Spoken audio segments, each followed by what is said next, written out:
Okay, so today we're going to be diving into this whole Starbucks thing. Oh, yeah. Back in 2017, Mm-hmm. they made this big announcement that they were going to hire 10,000 refugees Right. over 5 years. Yeah, it was a big deal. It was a big deal. Mm-hmm. And there was a ton of controversy. Oh, yeah, for sure. And, some people were very much in support of it, and some people felt like it was... It was a bad idea for a lot of different reasons. Yeah, and, Yeah. a lot of those reasons centered around, Yeah. the whole idea of, is it legal Right. Is this even legal? to be hiring refugees when, Yeah.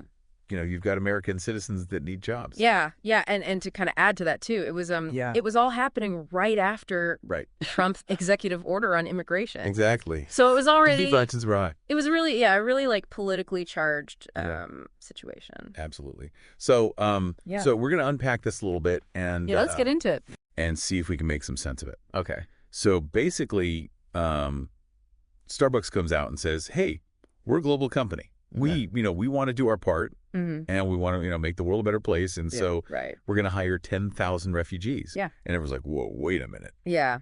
Hold on a second. So what's the legal side of this? Right. So the big thing here is the EEOC guidelines. Okay. The Equal Employment Opportunity Caution. All right. And they have very specific rules against discrimination based on national origin when you're hiring someone. So that's interesting because then it kind of leads to this question of, well, if you were specifically saying we're going to hire refugees, Right. doesn't that kind of fly in the face of Yeah. not discriminating based on national origin? It really does seem that way on the surface. Right. But the thing is, it's really complicated. Okay. Because there could be certain situations where it's totally justifiable to hire a refugee. Let's say you're hiring for a translator. Yeah. And you need someone who speaks Arabic fluently. Right. And a refugee applies and they speak Arabic, and you have an American citizen who doesn't speak Arabic. Right.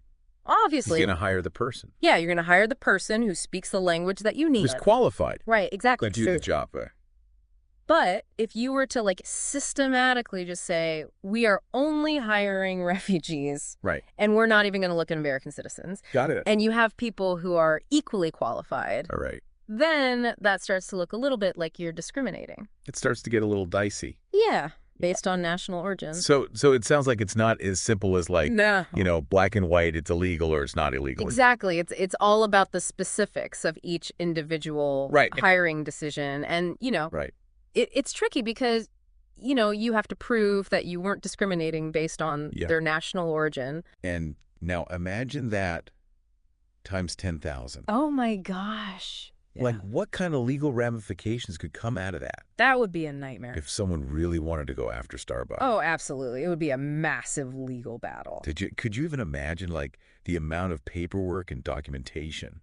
Oh, it's crazy to even think about. That they would have to pull together. To justify everything. And prove that they didn't discriminate. Yeah, it would be a nightmare for their HR department. Oh, yeah, absolutely. Yeah. So, this obviously sparked a lot of public debate. Oh, yeah, definitely. And, there was a pretty big boycott against Starbucks. I remember that. People were saying, stick to coffee, not politics. Yeah, stick to coffee. What are your thoughts on that whole thing? Well, I think it shows that, even when you're trying to do something good, it can really backfire if it gets tangled up in all this political stuff. Right, especially when things are already so kind of heated. Yeah, it was a really bad time to make that kind of statement. Yeah, It's really interesting. And the boycott just shows you how strongly people feel about companies getting involved in politics and social issues. And it's interesting because, obviously Starbucks is trying to be a good corporate citizen. Right, they're trying to do what they think is right. They're trying to make a difference, and live their values or whatever. But at the same time, where's that line? Yeah, where do you draw the line between doing good and overstepping your bounds and running afoul of the law potentially? Yeah, exactly. And so it's just a really tricky situation. It's a fascinating case study, I think, in terms of how do you balance all of these different things? How do you balance as a company doing what you think is right, trying to do the right thing, and staying within the law? Yeah. and not alienating. Yeah. Huge chunks of your customer base. Your customer base, right? It's really tricky. It is. Well, I think this has been a really interesting discussion. Yeah, this was a good one.